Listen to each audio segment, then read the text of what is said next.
people have relationships with brands. They have opinions, right? That's on brand, that's off brand. It's a feeling. They just feel it. Being able to define that, what are the brand values, what's deeply at the core of this, helps you figure out how to do everything. Not only like what the logo looks like and what the color palette is, but like how do you show up in the world? How do we tell everyone who we are? I want to help you articulate and celebrate who you are. I don't want to make anyone cool. I want to find out what makes you you and what makes you tick and what makes you unique. Totally. And then just lean into that. Big Monocle, we're champagne and potato chips. Like that's one of the ways we describe ourselves.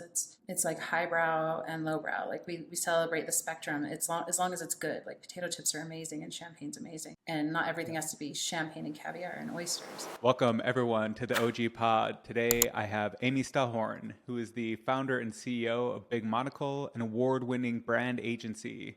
And you've worked with Fortune 100 companies around the world. You have a really impressive client list there. I know Amy as an amazing friend, chef, karaoke extraordinaire, psychedelic adventurer. You're such a talented person. Thanks for joining us. Oh, thanks for having me, Caleb. So let's start where you and I met. It's a cool story in Mexico City, either 2015, 2016. You were just joining this group of entrepreneurs to kind of like unwind and de-stress after what was kind of like a long period of being overstressed and overworked. I think that's a good place for us to start. Yeah, I'd also just moved to Utah from Silicon Valley, and so I was trying to build connections and network and friendships and figure out what Utah was all about and who was there. Should we throw a shout out to Trent and the Convoy team? I just did it. Sure. Shout out. Convoy Ventures. Met a lot of cool people that way. Yeah. Totally.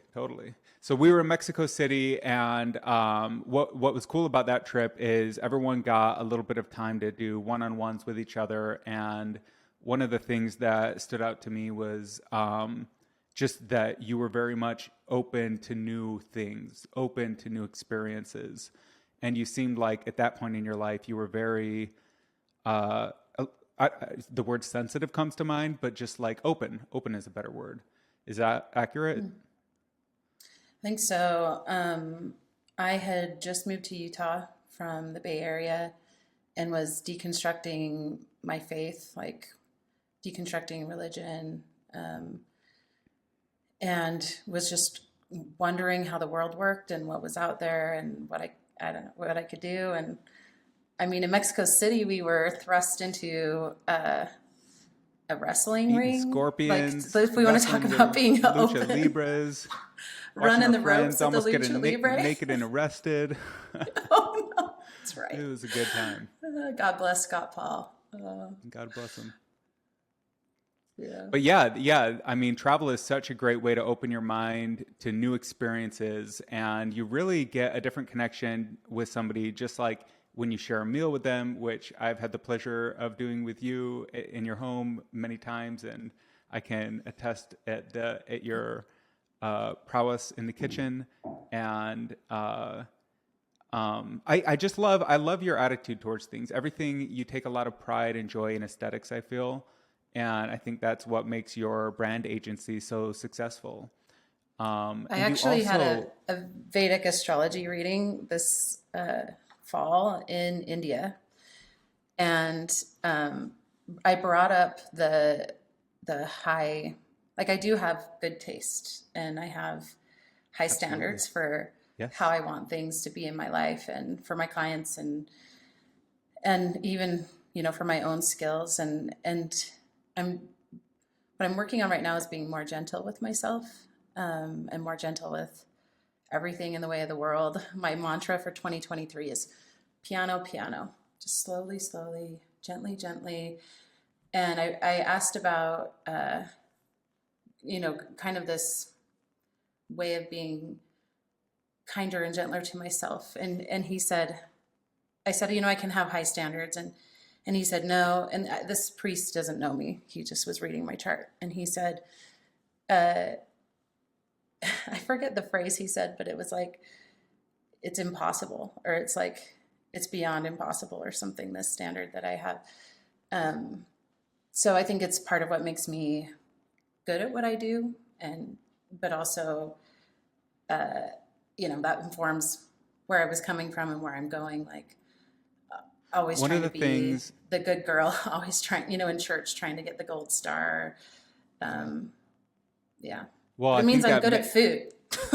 well, good at food, good at design, good at branding and Yeah. creativity and spirituality and meditation and yoga. Like one of my favorite things about you is you have so many interests and you pursue them and you build communities and you bring people together, and it's something I've always observed about you that I appreciate, Thank you. is this community aspect. It's a gift that you have. So that's a pretty interesting thing. You were in India for a month, if I remember. It was Like a good five long time. weeks. Yeah. Yeah. What was the impetus, or like what kind of why'd you take that trip? Um, so I went to do a Panchakarma detox retreat. So the Panchakarma is it means 5 actions. So it's like 5 things they take you through. It's ancient healing wisdom out of India, which actually was really healing to meet ideas and frameworks and modalities that were centuries, more than centuries old, given that we come from Yes.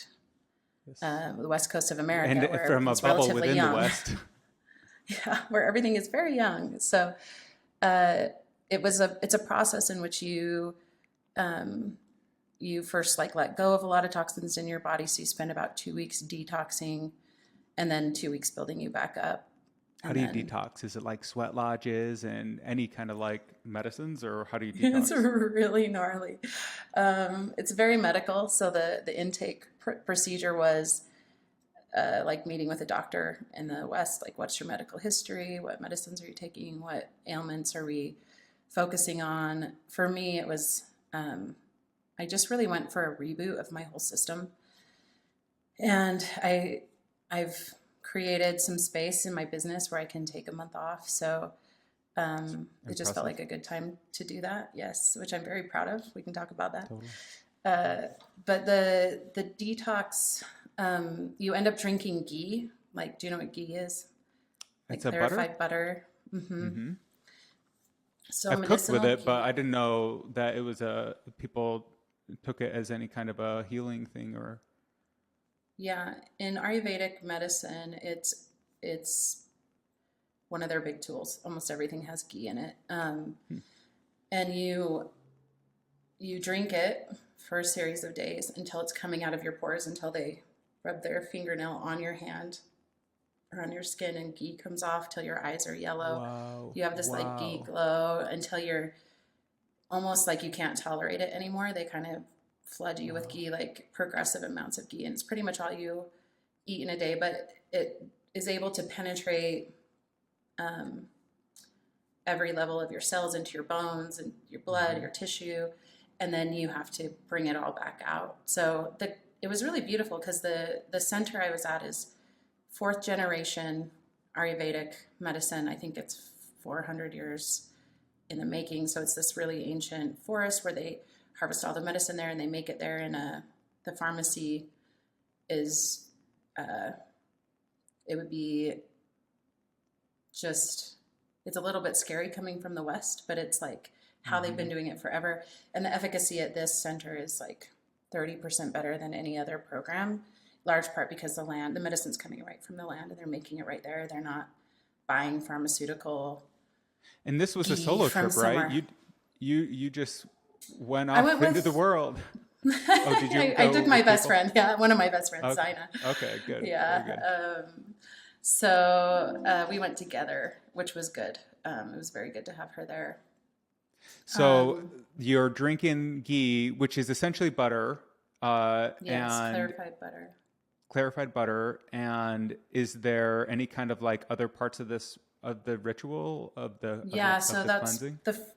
the first part, and it's actually charming because the doctor comes. I have a clip I can send you, but the doctor comes to your little. We had this little casita, and he would come to the porch and he would say a prayer in very like meditative, like Sanskrit kind of chanty prayer, and then we would drink the ghee. We would go running into the garden first to get lemon leaves because you could crush them and smell that, so you wouldn't smell the ghee. And then it's so gentle. It's so gentle and slow, and that was part of what inspired my mantra for 2023. It's like we're not gonna like just do a series of like enemas or something like we would do in the US, like out of the blue. It was like 5 days of drinking ghee and getting ready. And by the end, I literally spent 6 hours laying in bed like a corpse, like my hands across my chest, couldn't even move. I was so sick. So the doctor wanted to give me one more day of ghee, but he's like, I don't think you could tolerate it. You're basically like deathy. But I think it's because it was pulling all the toxins back into my bloodstream. And then you go through Verationa, is I think the term. I think there's a few different things, but expunging it from your body. So they give you medicated enemas. They give you do the sweat box. So you're sweating it out. You're shitting it out. You can vomit it out. I didn't have to do any vomiting. Was there any psychedelics as part of this, if you don't mind me asking? Just there weren't, no. Wow. But there was kind of just like breathing practices and kind of like these ancient techniques. That's very interesting. I think THC is a part of traditional Ayurvedic medicine that's kind of been removed, but the doctor spoke about when he was a boy what it was like. And so it was, I think, other than things that are coming back out of your tissues, there were definitely components of it that felt really psychedelic, but it was a lot of just breath work, mindfulness, noticing what's coming up in your body and like deliberately feeling it. I did a lot of crying actually about my cesarean that I have one child, and he was born via cesarean, and there was deep grief that came up really immediately in my body about that process, about kind of feeling like it was stunted, like my body, I'm getting teary-eyed. My body felt like I didn't get to finish, like I didn't get to complete that whole process. So it was almost like I had like lost my baby in a way. Like there was like a deep grief that came up in my body where I feel like there's probably still work to be done, just to feel like that process completed. Because there's a lot that happens.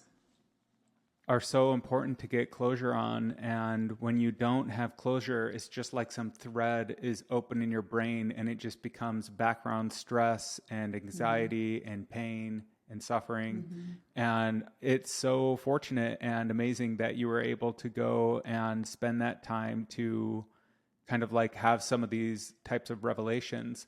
So maybe let's talk about how you even put yourself in a position in life where you can go to India for a month. Because that's a pretty cool thing to do. Yeah. Well, I almost burned out and started getting real about what it would take to keep me engaged. So we can go to burnout later, but I hired a COO a couple years ago, and his goal was to allow me some space and some time to rest and recuperate. So I started with working 5 days a week, and then just having the flexibility to be done whenever I was done with work because he was there doing things. I started to be a liability in the company because I really hate revising statements of work. I don't mind writing it the first time, like talking to a client, finding what they need, writing a scope. But like the nitty gritty of revising that and even being made a vendor at certain big companies can be exhausting. It can be months. It can take months. And you become a bottleneck probably. And I become a bottleneck because I don't want to do it. I don't want to revise the timeline again. I don't want to revise. Like, it's just not my gift in this world. It's not what I'm meant to do at all. So arduous labor, manual work. Yeah, you're creative. It turns out like this really simple stuff, I was actually a pretty big liability because I didn't want to do it anymore. And in part, I think I just forced myself to do it long beyond my capacity to do it. But don't you think, going back to what you were saying about being like wanting to be like the perfect Mormon or being like a perfectionist or having like these unreasonably high standards, that's going to come out in your work. And you want things to be just so, and you have a preference and an aesthetic, and you know how you want it to be. And when it's not that, it's bothersome. Yeah. Like, it's true. I feel the same way, basically. You know, It's very hard to delegate. Like, how do you systemize who you are and how you want things to be in the world, and how do you build a culture that can just do it without you, and or can do it like you would do it and make the decisions as if you would do it. And Yeah, that is the magic. That's how you get somebody like Elon Musk, is they have found a way to replace themselves again and again and again with trusted individuals that will make the same call they would, because they've been trained on his interactions, or I don't know, like that's what I imagine. So you're burned out and you're looking for help. So you hire this COO. I imagine that it was even more burnout at first, because now you got to do your job and train this guy. But it sounds like in the end, it actually did free up time. Yeah. Well, and you guys operate in an interesting way that kind of fits into this whole ethos, the 4-day work week. 4-day. I think time has been something that's been on my side as far as medicine. If we're talking about like yoga and ice bathing and therapy and psychedelics and all of the things that have been part of the cocktail of getting to a good spot, like giving myself time to think and to process and to operate. Like, probably I first started to really prioritize my own health, my own burnout, my own energy, my life when we moved from the Bay Area to Utah, which was right around the time I met you. I think I met you in the fall, and I had moved to Utah in July. So, or maybe right after. It must have been 2016, because we didn't move to Utah until 2016. I think it was. And it was in that time that, moving to Utah, strange as it may seem, helped me leave the Mormon church, because I finally was off this like perpetual motion machine of like having jobs and having responsibilities and having contacts and like working full time and having a kid, and like there was no time for me and there was no time to think. So especially when you're in that type of an organization, it's like a second job. Yeah, it really is. And yeah, especially if you are hardworking, have no boundaries, and are perfectionists, like you're going to get handed a lot of jobs to like see a lot of things through. So, and I would say, that's interesting again, though. You would think that like going to Utah would kind of like ingrain you more in the culture, but sometimes it's like a mirror and you kind of see things differently. I have no problems with the Mormon church. I think that if it works for you, just like any religion that works for you, that's great. That is great. But I do think that a lot of people get trapped in these singular ways of thinking, and it doesn't service them. It services an institution. And that can happen in jobs, and that can happen in religions, and even in families. And so finding a way to create that space for yourself is so difficult, because it kind of feels selfish, right? Like, I'm going to put on my oxygen mask first. Well, that's what you're supposed to do. Yeah.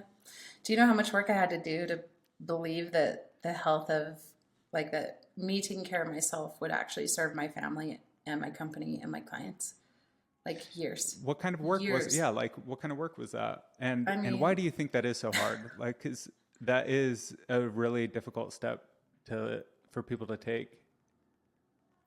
We could do a whole podcast about probably unpacking that, but I can rattle off a few. I mean, I've been in group CEO coaching things with other entrepreneurs, and pretty much all of us were at burnout, and none of us were truly, I was a little more, I'm at the better part of a decade of healing. So I've been doing the work for a long time. So I could actually see that taking care of myself was having an impact on everybody else. But I don't think most of the time it comes down to you, right? If you're going to make payroll, if you're going to land that gig, if you're going to get this project done well, if you're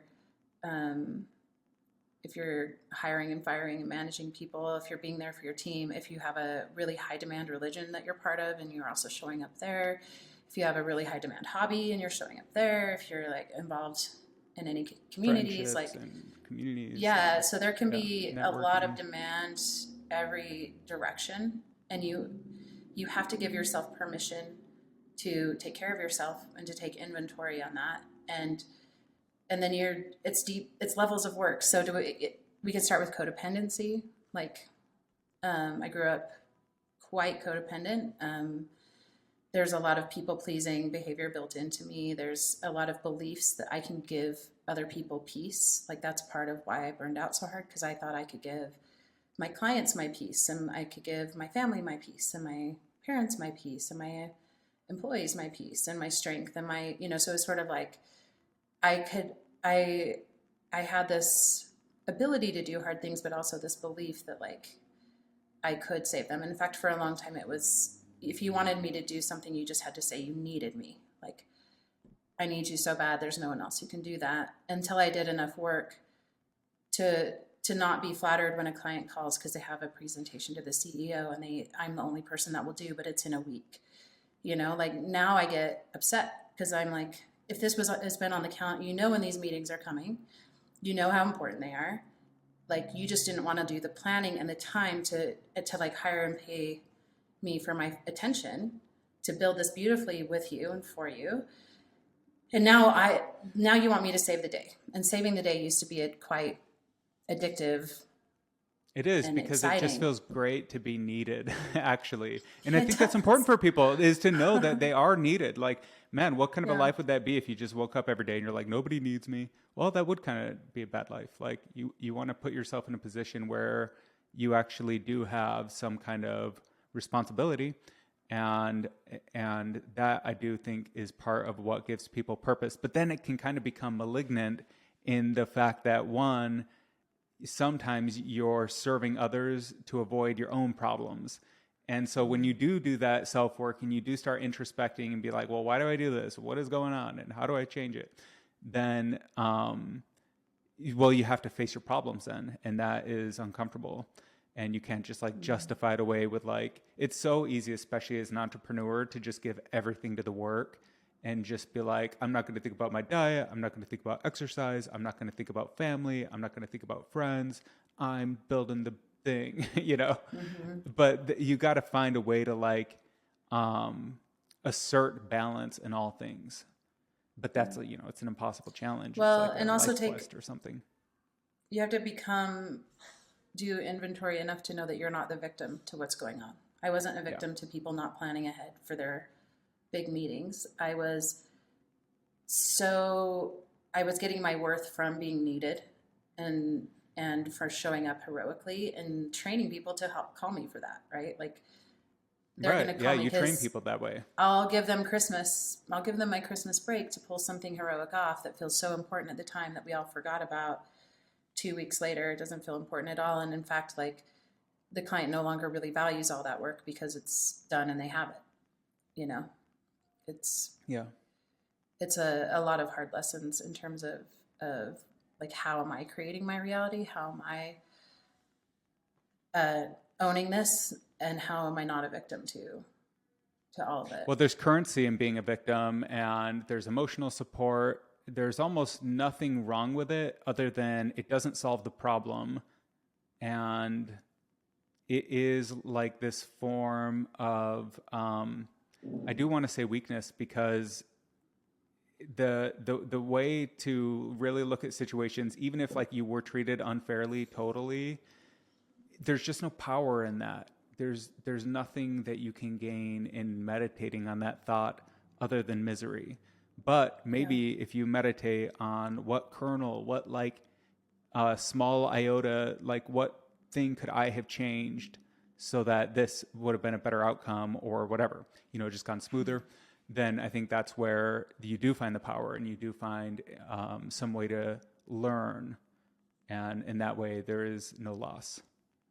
Assuming you actually do learn. Truly, it's all part of the story, right? It's all part of the journey, and it's all there. So where are we? Where are we in our story? We're codependency. You've hired the COO. Okay, yeah, let's go. We're just one other note. Like I was saying, this could be a whole podcast. But if we're talking about how to integrate that, like, your health and well-being will serve your family and your clients and your company, taking care of my health and my well-being and my peace actually will help me show up there. So it's like an unprogramming that your belief that your needs don't matter. So I had a really deep programming around my needs not mattering, and that I could kind of give my peace to everybody else, and I could give my strength to everybody else and my power to everybody else. And what happened in reality was, I mean, a good example of this is from religion, where I could live my life in a way that would betray me for my parents so they could be happy, so they could have peace, and they could still not choose peace. They could still choose to be unhappy with me. Like, and that happened. Like I was just trying so hard to be Mormon and to be a good Mormon. And so I was betraying myself. That's such a great danger and of living for other people, is when you Yeah. are living for other people, you're not only you're setting yourself up for the fact that those sacrifices might not even be effective, you know, Yeah. like, yeah. And they get to choose how they feel, right? It's really, it's controlling and codependent and a lot of other things too, and manipulative to live in a way to get a response from them. So, you know, I'm doing this so they can be happy with me. I'm doing this so this person won't be mad at me or whatever, you know, like they still get to choose. They still get to choose no matter what I'm doing. I can only control what I'm doing. I can't control how that's experienced by them or what they decide to feel. And so, like, I think undoing the belief that you can give anyone your peace, that you can make anyone happy, they still get to choose all of that. And standing there, it was like, well, I'm going to make myself happy then. And that came from pain of like betraying myself, not making myself happy to try to make others happy, clients, employees, parents, church. The perfect world would be this dance, this harmony, where in taking care of yourself, it automatically takes care of everyone else around you. I love this metaphor that hell is a place where, well, you can imagine heaven and hell, and each of them have a feast. In heaven, everyone has these really long spoons. And okay, I fucked it all up. I don't actually remember it too well. But the basic premise of it was, there was a dinner where people had these really long spoons and they were too long to be able to feed themselves, but they could feed others, is the point of it. And I think that finding a way to like, I guess it's a mixed metaphor, but just finding a way to take care of yourself does in the end help other people. And if you can find a way to balance all that out, then that is going to create a better outcome than I'm constantly giving everything for, you know, another person who might not even find a way to appreciate that sacrifice or whatever, you know, like the best outcome is in putting your oxygen mask first. So I think we've hit that topic enough. Let's hop back to the timeline of where you're at. So we're founding Big Monocle. We're stressed out. Yeah. We're overworked. We've hired a COO to take on some of that burden. What year is this? Are we at like 2018 now? Oh no, we jumped forward to the last couple of years. So okay. We're at like so 2021. This is like 2021. Yeah. Nice. Okay, so this is how you're starting to get this free time and take some kind of that ownership of your life back and be more intentional about things. But you also extend that privilege to your employees, and I think you have some like interesting insights there. Well, an attempt to like put on my own oxygen mask to like have something to give, to stay in the game. I had in 2017, I was, you know, really had been deconstructing my faith, which is super traumatic, and then burning out with work, and my team had grown to 13 people, which was that's a big payroll to be responsible for. And it was just all very stressful. And we had a project go kind of sideways, and which had never happened. And because I'm a perfectionist and I do everything really well. In fact, our clients rely on us to get anything done that they need to with a high degree of care, because that's just what we do.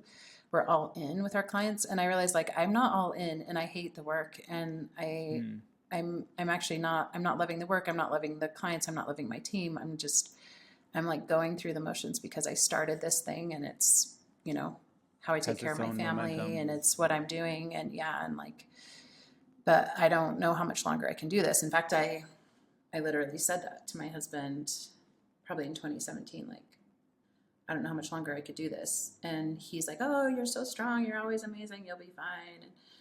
And you know, kind of It's cheering me true. on. And I like, I like grabbed his arm and I was like, no, I really don't know how much longer I can do this. I might just have to shut it down. Like, I'm too Well, tired. describe what that feels like, that burnout. I mean, I've been there. It's such a hard place to feel like you're not engaged with your work. Like, you really want to find that spot where your whole work is play. It's all just a pleasure. It's all joy.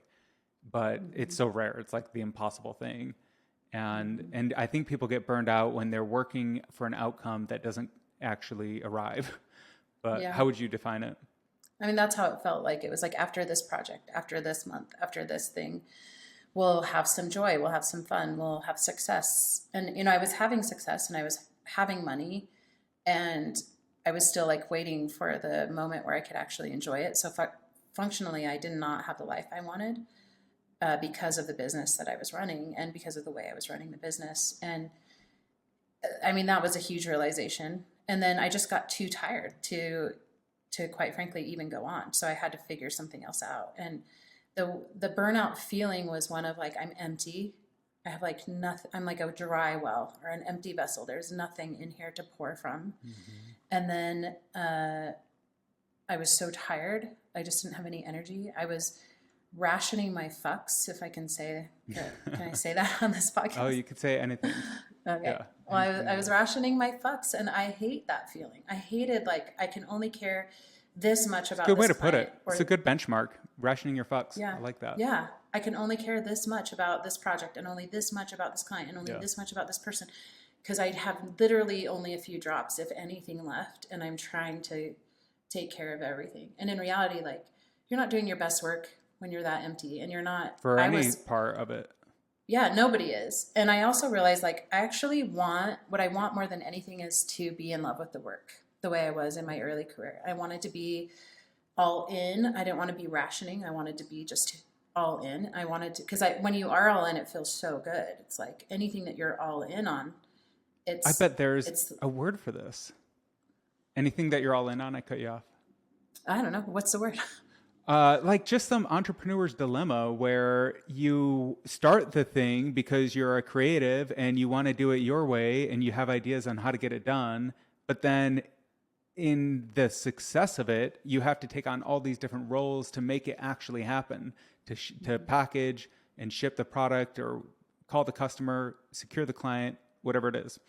And all of that is like the work that some people are really good at. They love it. That's their pride and joy. It's a defined scope and they can execute. And those people are like the best to ally with and to partner with.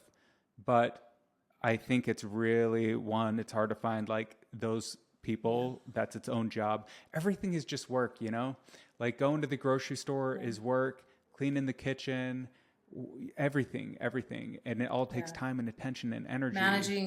Managing humans, managing clients, managing projects, and making payroll and the stress of that. And this person wants a raise and that person's not doing their job. And how do I get us all like enthused and energized for this thing? Yeah. And you know, it's what happens often with entrepreneurs is you're good at one thing. Like you're really good at doing a podcast or designing something or making a pie.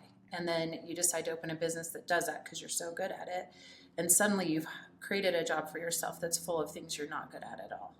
And so it's an invitation to doubt yourself. And it's an invitation for growth at every level. Because suddenly, if you haven't ever managed people, you're managing people because you can't do it all yourself. And, you know, if you're a pie baker and you've been baking pies in your kitchen and people want them and you start to open your own shop, then suddenly like you have early morning, you have like shopping and food deliveries that need to happen. You have prep that needs to happen. You have baking, you have cleanup, you have running the register, you have dealing with orders. You know, maybe you start shipping domestically. Maybe you decide to open up some kind of innovative storefront or kiosks or, you know, there's like so many ways to make a lot of money with cupcakes these days, or pies, or Yeah. whatever it might be, that you start doing a lot of things you've never done before, and you're actually not good at, because you don't have any experience, or you haven't been through the, you haven't earned it yet. So it's like, you can read some books on leadership, and you might not have the same level of interest to develop those skills. Yeah, and for some people, it's like they just don't want to manage people at all. Like, it's a whole thing, and it's hard to be good at it. It's like parenting. It's actually not instinctive. It's not instinctive to be a good leader. It's not instinctive to be a good manager. So you have to have the aptitude or interest in developing that. And, how do it's terrifying. Somebody's going to rely on you for their career growth, for their life, for their income. Like, who wants that? That's a lot of heavy burden. How do you get the best out of them? How do you make sure they're okay? How do you correct them? How do you... It's all big. It's all hard. And it's all, for someone like me who, and most of us, I think, have perfectionistic tendencies, there's a lot of like, the question that was really damaging for me was, what's wrong with me? Like, why is this so hard? How come I can't do this? Were you asking that of yourself? Yeah. Because there can be such a perception too of like other people not struggling with it, when of course, I don't actually think there are people who are good at all of that. I think you can be, at best, you could be good at finding people who can fit those roles, and tenacious about swapping them out if they're not, doing the job, and like getting the right person and building the right culture. Like, it's hard. All of that is hard. And just when you think like, okay, we got all the right people, and here we go. Now finally we're like just shipping. We're just working on our product. We're just working on the business, like something will happen, like somebody really important, natural disaster, who was incredible, or you spent a ton of money on a salesperson who hasn't landed a sale in 6 months, and now what do you do? It's kind of a never-ending onslaught of all of that. So I think one thing I learned was that there was nothing wrong with me, and there's nothing wrong with any of the people watching this podcast either. There's nothing wrong with you. Yeah, people put so much burden on themselves to be perfectionists and to handle everything.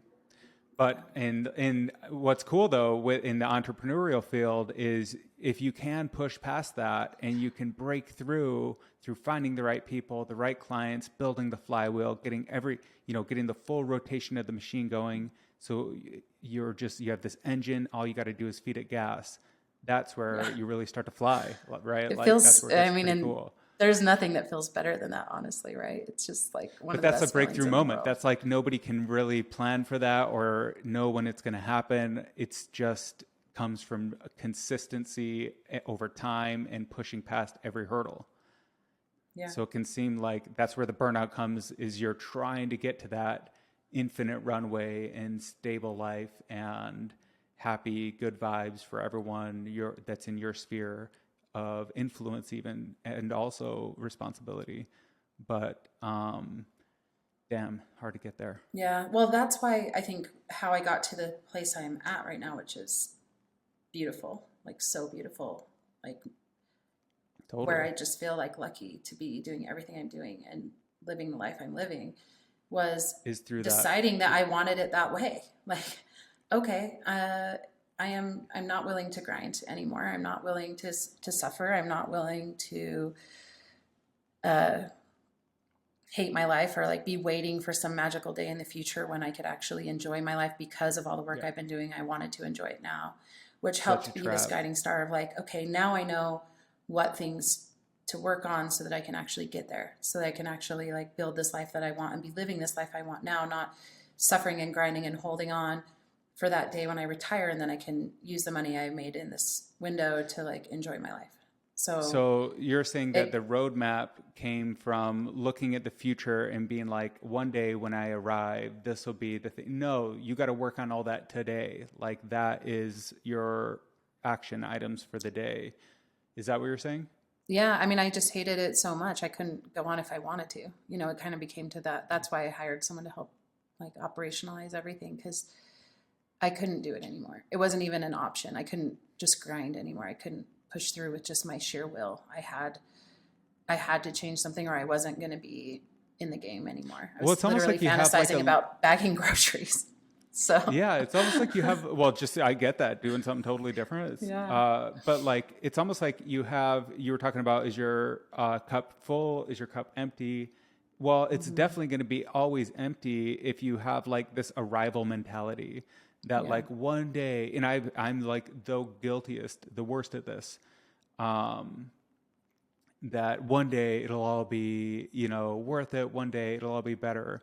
And truly, when I'm performing my best, when I'm, sleeping well, doing everything that I have set for myself as a standard that I think is a good thing to do, Hmm. is when I'm not in this arrival mentality. When I'm just waking up and I'm like, I am going to go for a run with my dog, and that's all I'm going to do today, and it's going to be awesome. Yeah. And I'm like, and fuck everything else, because that's Yeah. my life. That's the life I built, and that's what I'm going to do. And I'm very grateful and privileged to be able to do stuff like that. Just like anyone who can take a month and go to India. And so this stuff, it's not like it's so easy or accessible, but I think it's helpful for people to see that you can build an intentional life. And even when things go wrong, even when you have disasters, even when you're putting too much pressure on yourself, you could just step back and like really look at the long term. Where am I trying to go? We'll just live that today. Yeah. It's the story of it's the fisherman, where like the rich billionaire goes on vacation, talks to the fisherman, sees how good he is. He's like, well, if you turn this into a business, you could be selling millions of fish, and then you could go fishing all the time. The fisherman's like, that's my life. I already do that. Like I literally Hmm. already do that. And so I think a lot of this stuff comes back to like, how much is enough? How Yeah. much, like, what do you really want in this world? Like a homeless person is perfectly happy. They're as rich as a millionaire. And then you meet millionaires, decamillionaires, and they're the poorest people around. They're like clipping coupons and picking up pennies. Like, it's like an attitude. Hmm. Like wealth is an attitude. Hmm. Hmm. And Yeah, they're do you waiting find for that? that moment, that arrival for when they can love it. Yeah. Yeah. So that's something to think about, the arrival mentality. Did Um, you hear that? Sorry, there was like, was that thunder? I do What not was know what that? that is. It almost felt like Like an airplane, an maybe? earthquake, or like our building got hit by a car or something. It's weird. Really? It's like moving off into the distance. Sorry, that was very disruptive. I thought it was an airplane. Yeah. So let's talk. So, Let's get. Well, well, I yeah. think What did you standing have? there, like the possibility I'm creating, the reason I'm writing a book is because I believe that we can love our lives. And I believe that we can do that right now. And that's what I want for myself. I want to love my life where it is that that's work is a huge part of our lives. So we're loving our work again, and we're not making these distinctions between work and life and like trying to balance these two things. Like, no, it's just all a life, and it's all something that we can love if we decide to, and we decide to make it good for us. And I think the more you can lean into making it the way you want, then you have the life you want at the Then the same work time that isn't you're work. doing The the title of work. your And book. then, yeah, and it's all part of it. So I think like by simply deciding I was going to get it good so that I could stay in the game and I could stay interested and be in love with the work and be in awe of the work, be all in on the Yeah. work. Yeah. It was simply a decision I had to make, and it starts with like Yeah. stopping pretending everything's fine and you can go on forever. Well, yeah, I mean, people need breaks and they have limits, but just like having that passion and having that enthusiasm is so rare for people. I feel like I was missing it for most of my life, and it's purposelessness that is like maybe even like the root of nihilism. Of nihilism is like feeling like, well, what is the point? Honestly, I've never been more depressed in my life. I'm sure I've said this 50 times, but it's a true fact and it's interesting. When the number in my bank account was highest, that's when I was sleeping until 2 a.m., didn't know what to do with myself, had no motivation. Now, it wasn't great to have the stock market implode and like other, none of those things I would have Yeah. preferred either. But still, like you have to change your mind. You're never going to have enough. Like you just got to be happy with where you're at and what you're doing. And I think that comes back to purpose. So you got to find your purpose in your work and like really be enthusiastic about that. Isn't So that tell us about this overwhelming book. though? Is it overwhelming to think about purpose? Because it always has been for me. I think it's a little bit like what is purpose? Like, is that like saying like, what is the meaning of life? What is the purpose of my existence? Are those the same question? Like, what's overwhelming in the question? I just think it can be really overwhelming to say that people need to figure out their Yeah, purpose. it I is. agree, it helps. Like, if you know where you're going next year or this year, or I think if you know your purpose for the next year, it's massively helpful. And if you know your purpose Yeah. in 5 years, it really helps you decide what it is you want to accomplish in this particular year. Like, if you're going to write a book, you might start by writing some articles, right? Or if you, it's like the But that's direction like you're goal leaning. setting.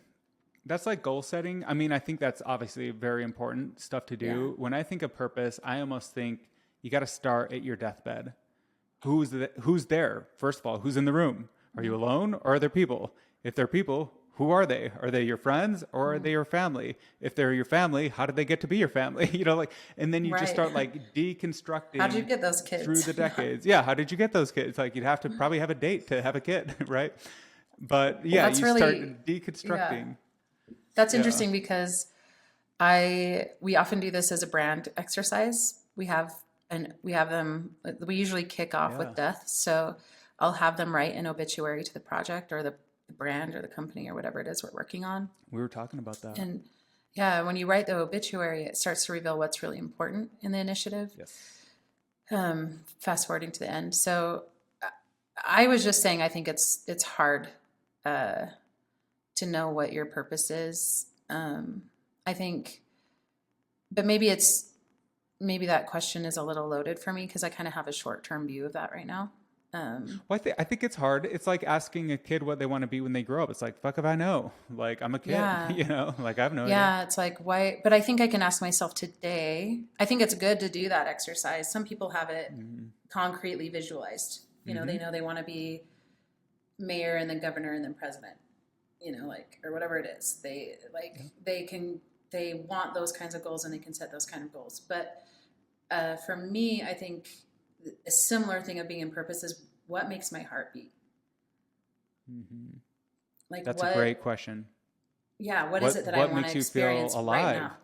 Yeah. What have you experienced that wakes you up? Yeah. And then if I'm in that, then I'm in purpose. Totally.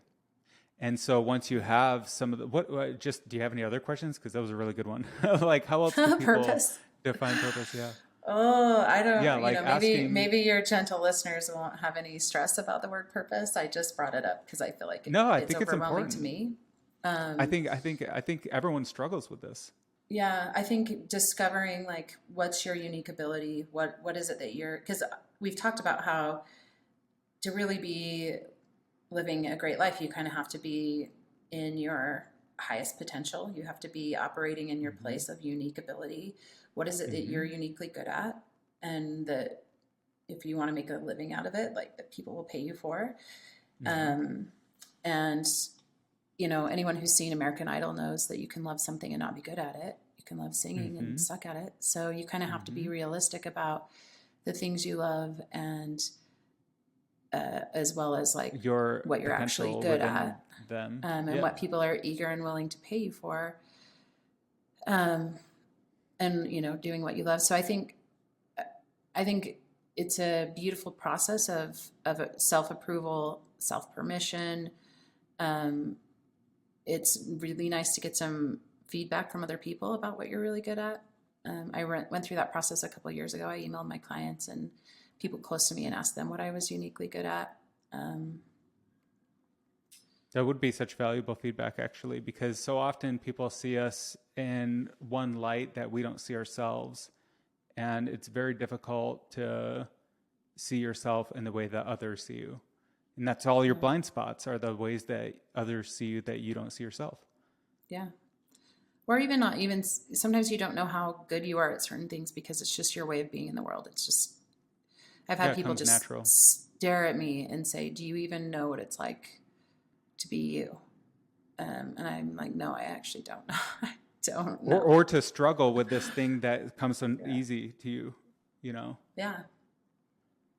Yeah, people are different in that way, Mm-hmm. and the variance is good so that we have diversity Forgot and how we new got there. ideas. That was from purpose to unique Well, we were ability. talking about your book, Yeah. The Work Isn't Work. Yeah. And so I think how you get into these places is you just start by asking those type of questions. Like, really, what is it that wakes you up, or I can't remember quite how you put it, but that's the work you should be doing. Like why your heart beats. Yeah. What makes your heart beat? Yeah, faster. Yeah. And another good question for that, like, what makes your heart beat? What is the work? Ah, damn, I lost it.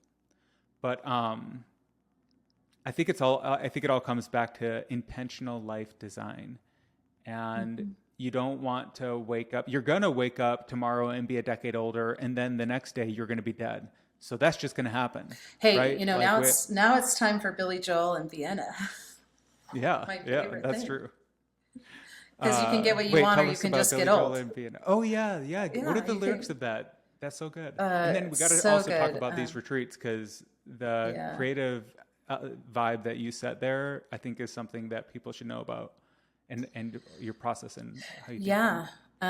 So, well, my realization of the distinction between play at work and play in the work are big.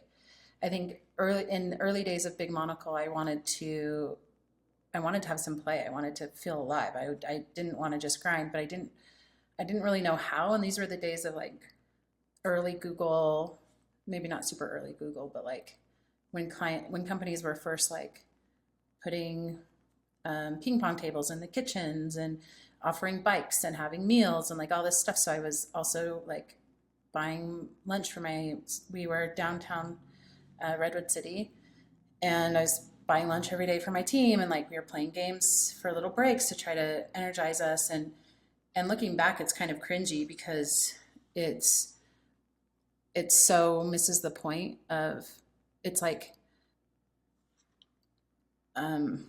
It's like manufactured.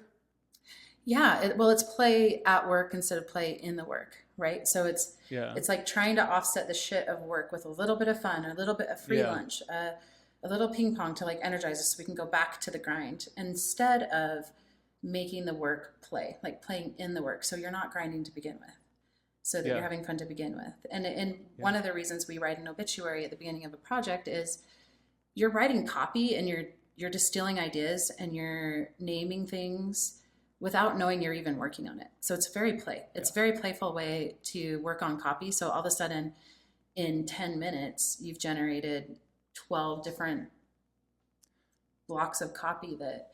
But you'll take these the key pillars of the project, or Amazon Studio exec type people, and you'll get them in a room and you'll get them singing.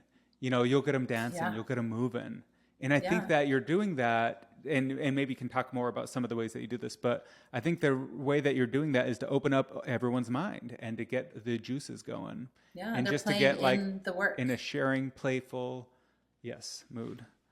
They're playing in the work. They're not playing between the work. That's the distinction. It's not ping pong tables and then grinding. It's like full on play. It's not let me build like a trap house that has every luxury snack and great thing that you'd ever want, so that you spend as much time there as possible to give everything you have to the institution. It's how do you actually truly derive your satisfaction from the labor itself? Yes. Which is like awesome if you can get it's there. Winning. Ring the bell. Is winning. Yeah, that's the ultimate winning. That's winning. Doesn't matter how much you make. Yeah, Yes. Every other stat goes out the window. Yeah. In the face of that. Yeah. Yeah. So how do you get your goes clients? Talk to us about these retreats and what they're for, and how you've been able to create these environments where people feel like the work isn't work, and then get these great outcomes from the final product in culture and design. So we kick off every project with a sprint or a retreat, and the reason we do that is it's the fun and fast way to get a ton of stuff done in 3 days and eliminate the first 2 months of a project where you're death by 1,000 meetings. You're like taking a briefing, even though like it was carefully written and everyone's reviewed it and you did a kickoff call. And then if we go to work based on that, we're on a very shaky foundation. Like I can't tell you how often the creative brief actually leaks out of during the first month or two of a project, because it's like we go to do round one and things are scoped in rounds. Like we're going to do 3 rounds like this, and then we'll be in final round, and then we'll be in production. And that first round is always like, actually, we just realized that this isn't our audience. This is our audience, or this isn't the way we want to show up in the world. This is the way. And, you know, it's by and getting a together, 3-week we're like latency short. between replying to emails, and before you know it, it's like 3 months have passed. What? Yeah. You know, like this is supposed to be a 3-day Yeah, project. we got on a, it's always like the 3-month project that takes 6 months or longer, or a 4-month project that takes. So you 9 bypass months, all that by just getting people physically together in a room, Yep. which is awesome. Definitely the Yep. right way to do it. You have Yeah. eye contact. I mean, this is great. But like if we were together, we would have even more of, we'd be even more dialed in, you know? Yeah, exactly.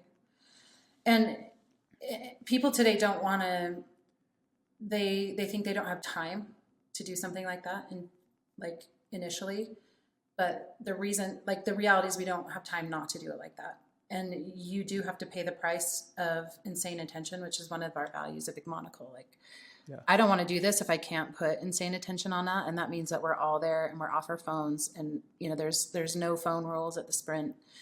We have pretty strict agreements about how those go, and when you can use devices and how you can use them. And it Now, keeps how did you everyone's, learn any of this? Yeah, it keeps everyone locked in together. I don't know, from 15 years of doing it the hard way and hating it. Like, why Sure. are we doing it like this? Why are we draining our energy and a client's energy? Why are we doing this over a million meetings that are spaced a week apart, and where we forget what we were doing, and then we're back in it, and then we forget. And the minute I leave this meeting with a client, I'm like working on another client's stuff. And so I'm not fresh and like in the flow. I'm like splitting my time like this, and then draining my energy, which I'm not up for anymore, right? I've decided I am not doing energy drain. It's not available. So if you want to do it with me, it's because I've decided we're going to pay the price to focus and put our attention on this, and we can get a ton done if we do that. And it's a better way, like objectively. It's a way better way. Our attention is the most valuable resource we have. There's nothing more scarce and more valuable than our attention. Right. Even Because more not only valuable is than it our your time. right. I've never thought of that. But, well, do you want to tell us why? You tell me why. Idea. Oh, well, I think it's because it's not just your time, it's your focus, your energy, your life force. And it's like you can give somebody your time, but not really be there. You can be in a conversation, but you're not really listening. It's when you're really focused, that is more valuable than time. Mm-hmm. Research says it takes people 20 minutes to switch meetings. So we think that we're hopping in corporate America from meeting to meeting to meeting all day, and that we're being effective and we're showing up. But really, you haven't even switched from the last thing you were working on to this next thing before the meeting's like almost over. And then you're immediately going on to something else. Back-to-back meetings. I mean, in my Snap days, my calendar would literally be back-to-back, sometimes for days and weeks at a time. Yeah. And you do get this operational efficiency, I guess, where like you had this meeting last week, so you have the carryover from this week and the action item, like you get into a routine, but still especially if it was a good meeting, meaning something happened, like there was an important decision made or an important problem raised, then you're still gelling on that. You're still thinking about that. And that is actually, and it's also important to just have time to talk to people after the meeting. And I don't know, like meetings in the way that we're talking about is like very bad. The right way to do it is get everyone in a room, get all of the energies synced up, get them all creative, and then you got the juices flowing.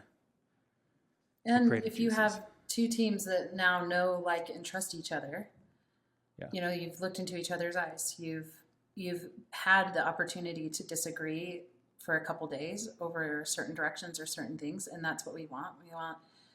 We call it thrash the creative brief, or like let's have the disagreements and the arguments now, so that we're all really stable. It's like anyone who thought like maybe it was this instead of this, that's being spoken to, so that you've kind of shaken out, clarified, and now we're all standing on a strong foundation. We know where the bullseye is, or like the bowling pins are this way, and now we can start throwing stuff at it without like throwing a ball over here hoping to hit bowling pins that aren't even over here, they're over here. So and being comfortable and calling somebody out that they're aiming at the wrong lane or something, like, or challenging. But one of my favorite things that you opened with last time is you just opened with a song and karaoke. And this is like a business retreat. Like, these are like, this is the leadership team. So tell us why you did that. Yeah, I mean, this was for Amazon, this project. And they don't start meetings with a song. They start meetings with reading silently for 20 minutes, a big report. And I did it that way because I was making sure to bring everyone to the meeting and making sure they understood we were going to have a good time. And then it gave me an opening to say, we are going to enjoy the work we're doing because I will enjoy it. That's why we're here. That's why we're doing it this way. But it's also going to lead to our highest performance ever. We're going to get so much done, and we can get so much done because we're here, because we're in this container of focus. So I opened with Billy Joel because I love the song Vienna.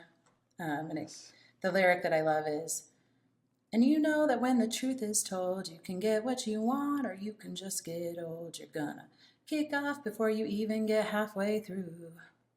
Anyway, so that is perfect. The idea that like, time is going to pass. We're going to do this project regardless. We can do it in a way that fuels our energy, fills our cups, fuels momentum, or we can do it in a way that drains us and sucks us and grinds us down. It's really like we have the choice. We're holding it. Like these are the people in the room who are tasked with getting this done. And do we want to do it like the best? Like when I talk about like having fun and enjoying life, I don't mean we're not doing hard things. We're going to do this project regardless, and it's going to rock regardless.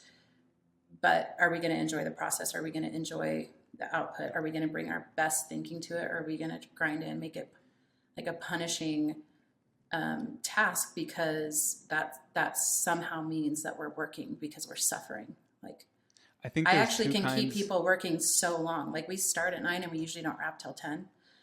And everyone's energy is super high.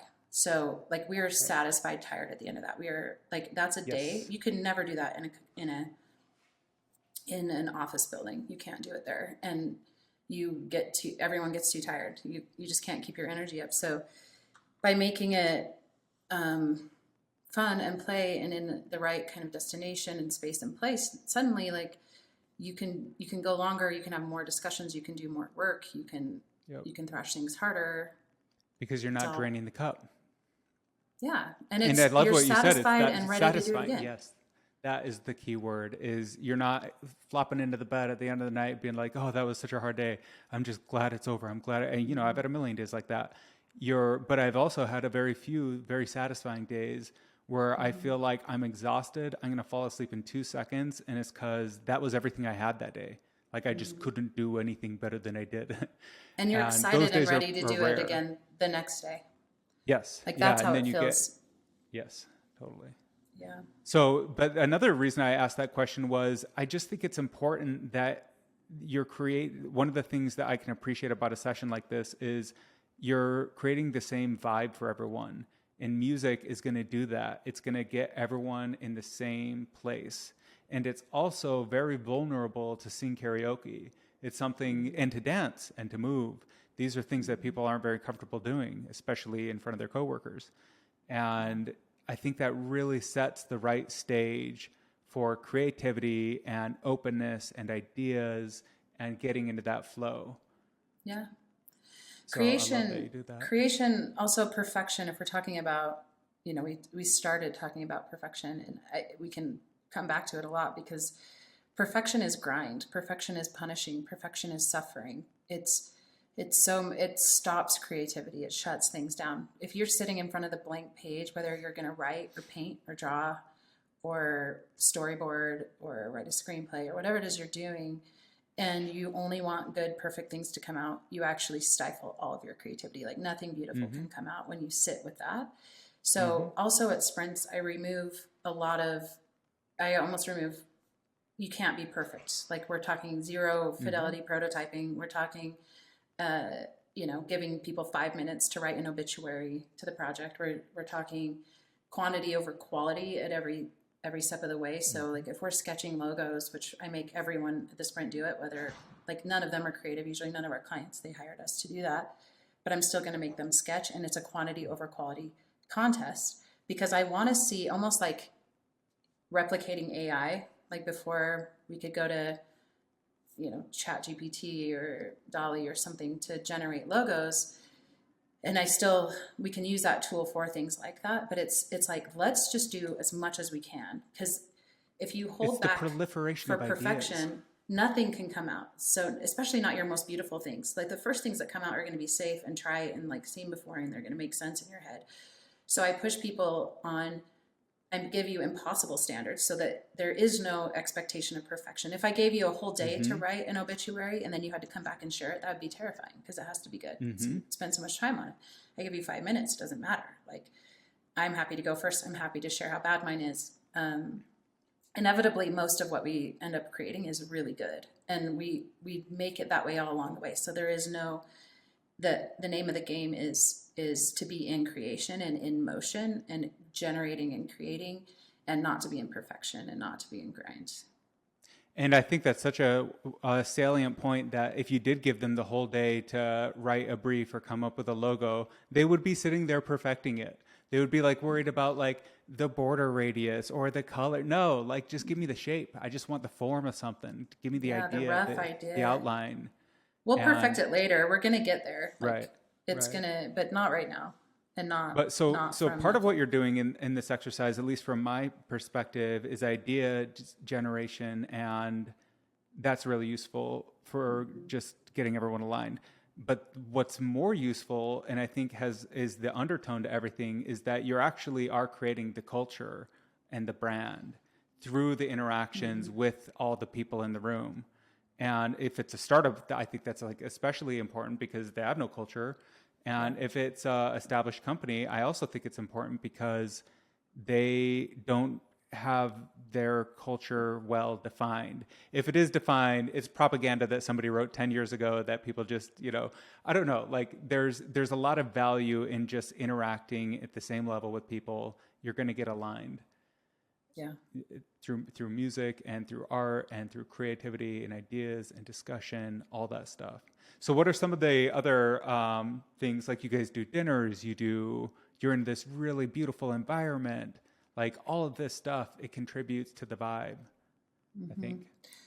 Yeah, you have to be in nature. You have to be in a room that you're not in all the time. You can't be in the conference room you're in every time you go to work, do work like this. So, for me, it's green spaces, it's mountaintops. We run all of our sprints at Sundance, Utah, because it's where I live and that's where I want to be. You have world-class views. You have clarity. You have elevated heights, elevated states. Like that. The space and the place is really important.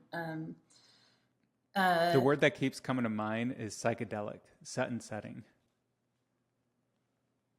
Probably. Like not that they're going on a trip necessarily, but just that they're opening their minds in a different way. Yeah. And I think that is the magic of what I do and why people want to, hire us, pay our fees, pay the price to focus, is because they want someone who can create the space and the place where you can do the best work of your career and you can enjoy the process. And so it is setting a space and intention to do great work. And often with branding, it is shamanic in ways. It's because you're helping them through a threshold, right? They've come to a certain point in their culture or their brand, and now they need to make the next step. And like so many things that they did or built that were good and that helped them get where they were have to be let go of in order to to reach the next place, especially with brand, especially with culture. So it's like we do a lot of work to literally and metaphorically go on walks where you're stepping into a new space and you're taking the moment to turn back and look down the mountain and say, like, honor how far you've come. Because like people get really attached to like, all those hard things they did that aren't serving them anymore, Yeah. or those Yeah. processes they put in place that aren't serving them anymore, or the colors that they are using that aren't serving them anymore, whatever it is. Totally. You get kind of attached. We're humans. Like, we built that. We suffered a lot for that thing. But that thing isn't inherently valuable anymore. Right. So especially there is over time.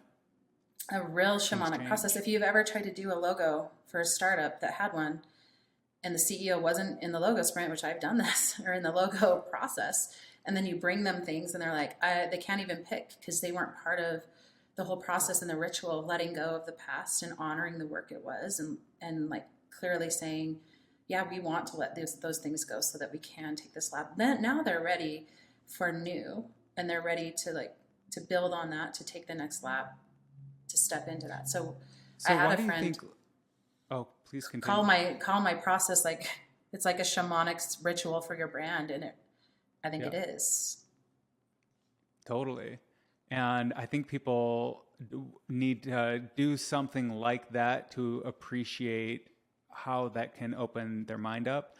The question that keeps coming to my mind is, like, what is a brand? Why are logos important? If I'm a CEO and I'm just looking at this symbol, this icon, this glyph, like, yeah, what are you trying to capture in these things and then distill?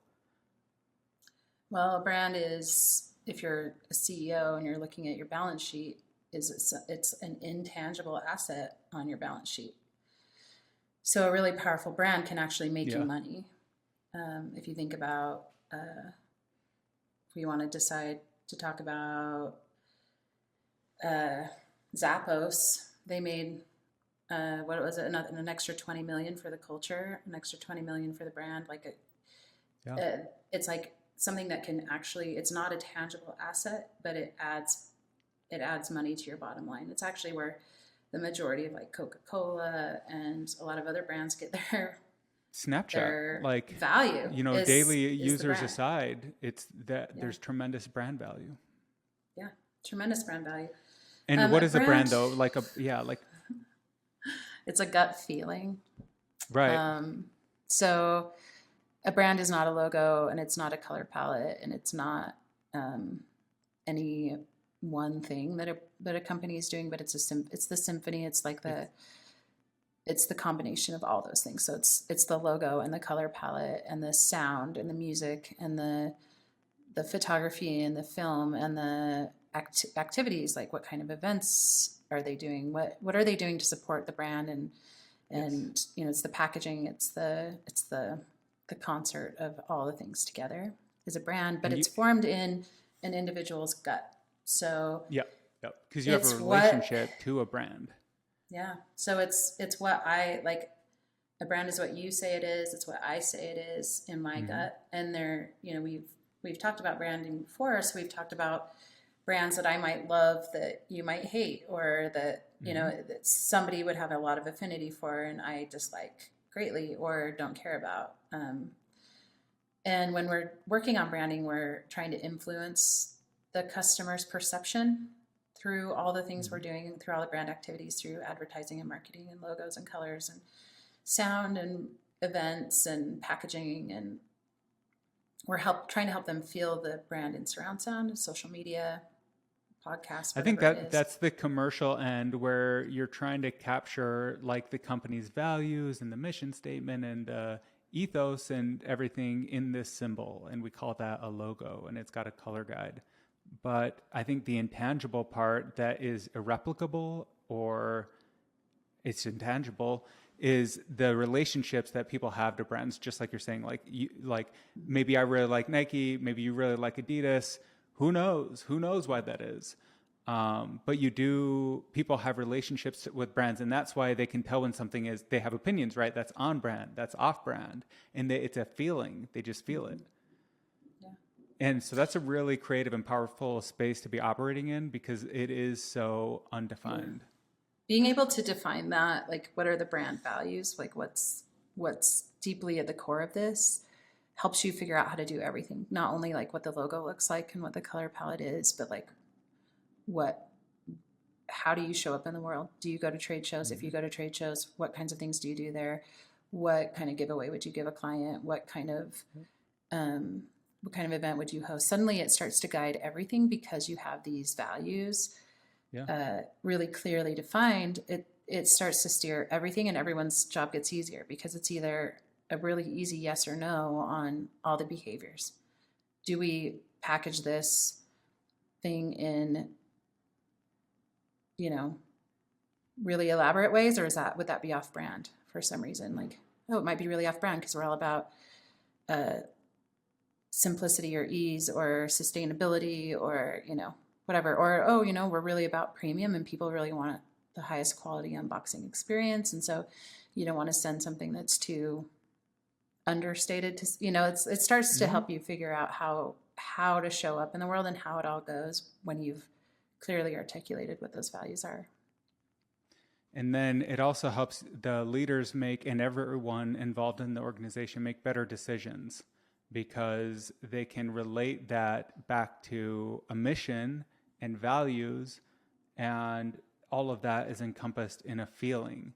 And so you can just have an intuition then that this is, and that's, I think, why it's actually really important to get people into this creative space in these retreats, because that is where you're really going to set the mission and the values, and then capture all that culture in the brand.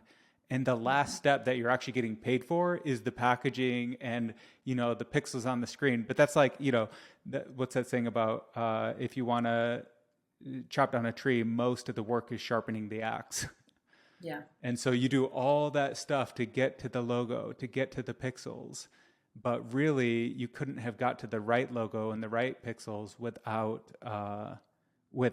defining all that, without doing all that pre-work. Yeah. And if you're sitting at a company and a startup and you're about to do a product launch and you have only a freelance marketing person or maybe a marketing department of one, suddenly you're like, well, how do we show up in this product launch? Like, we work with serious AI chip companies out of Silicon Valley, autonomous drone companies, med tech, whatever. And I see it again and again and again that like the brand was so, it's just such a process, right? I'm not going to judge it, but like when you don't have that strong foundation, suddenly people don't know. Like, I actually don't know how to launch a product here that would be on brand. And so when you do usually it's somebody sitting there that starts to tell the CEO, we actually have to go do some brand work that is deep because none of us know quite how to launch. We don't know what to do on social. We don't know how to represent sort of like we can put the colors on a box, but like we don't. They're all feeling at a loss because the tool isn't there. But the tool that's missing isn't. These are the fonts and the colors and the clear space and the grid system. This is how do we like tell everyone who we are? How do we articulate that? I like to say, like, I want to help you articulate and celebrate who you are, because I don't want to make anyone cool. I want to find out what makes you you and what makes you tick and what makes you unique. Totally. And then just lean into that. Like, let's show, like, oh, that's how you are in the world. Like, Big Monocle, we're champagne and potato chips. Like, that's one of the ways we describe ourselves. It's like highbrow and lowbrow. Like, we celebrate the spectrum. As long as it's good. Like, potato chips are amazing and champagne's amazing. And not everything has to be champagne and caviar and oysters. Like, we're also potato chips and dive bars because those are also awesome. They're awesome. Also good, though. We don't want to be in the middle. We're not like, I won't name any middle brands, but you kind of know where I don't want to hang out. Well, this is like, I think, such valuable information for people to consider when they're starting their own company or challenging an existing company, is what is the true like thing that you're trying to accomplish? How do we get the people that make the decisions in a room where they can actually be creative and they can actually find consensus? Yeah. And then you can start to like actually think about like the packaging. And it's so cool that you're taking everything that you've learned from like these struggles even before Big Monocle, all the way to like all of your success in that agency and, like your travels, all the things that you've done to create this more intentional life, and then package that up in a way that is accessible to people. But writing Yeah, a book is hard, so I won't ask for when it's going to be released. I set a goal for myself. Oh, cool. Actually, I had a Vedic astrology reading. I already knew it was In this India? year, but yeah, and the priest, or I don't know what you call these guys, he said, I told him I was writing a book, and he's like, "Oh yes, this is very good." And then I said, "Am I on time with it?" And he said, "Oh yes, you're on time." And then he said, "Actually, I'll tell you when you'll be late." And he said, "After November 30th, 2023, you'll be late." So They tap into the stars. that's my and know deadline. things. I already That's a kind of great knew it deadline. in my own soul, but that's a deadline. I will say, like at sprints, the reason we end up, it is through my own journey of healing and mindfulness and getting to a place where I wasn't disapproving of myself or my business and, you know, sitting in fear all the time. And I didn't know I was in fear. I was assessing risk, right? That's what we do in business. It's like, this is very risk. I'm just assessing risk. I'm just doing Meditating my on your part. anxieties and fears. It's assessing risk. Yeah. So through all of that, I learned how to become present. Like some of the best work you can do, and really high level CEO coaches teach their CEOs to come back to their body, come back to the now, because your brain can go anywhere. Your brain can be across the country. It can be in any point of time, in the future, in the past, in all kinds of imaginary scenarios. So being able to find your body and find the breath, now you can find the present moment. That's the only way we know what right now is, because we found our body, and our body is always in the now. Well, we'll have to do another podcast because we have so much more to talk about on spirituality and meditation and yoga, which I never took you up on, and I should have, and I regret it. And karaoke and all the other things that people have to know about you. But for now, just to wrap up this episode, what do you want people to know about Big Monocle? Anything we haven't covered? Anything? Maybe we should read Billy Joel's one more time. I have it up here. Can I read it? Sing it with me. Yeah. I'll try. Well, I don't know if I know the actual melody, but Slow down, you crazy child. You're so ambitious for a juvenile. Juvenile. You're so smart. You're so smart. Me, why are you still so afraid? I don't know the song well enough, but Where's I love the fire? line. What's the hurry about? You better cool it off before you burn it out. You got so much to do and only so many hours in the day.